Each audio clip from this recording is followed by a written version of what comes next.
ৰাজ্য চৰকাৰে প্ৰায় 750 বিঘা মাটি ইতিমধ্যে এই প্ৰকল্পৰ বাবে এলোকেশন কৰিছে। ভোলাগুৰি চাহ বাগিচাত এই বিশ্ববিদ্যালয় নিৰ্মাণ হ'ব।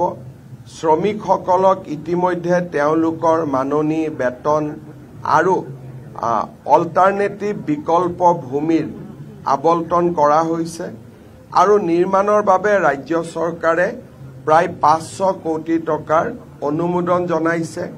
নিবিদা সম্পূৰ্ণ হৈছে। অহা 8 তাৰিখে ৰাতিপুৱা 11 বজাত ভাৰতৰ বিত্তমন্ত্ৰী শ্ৰীমতী নিৰ্মলা সীতাৰমণ ডাঙৰীয়ানীয়ে এই বিশ্ববিদ্যালয় নিৰ্মাণৰ কাম শুভ আৰম্ভ কৰিব।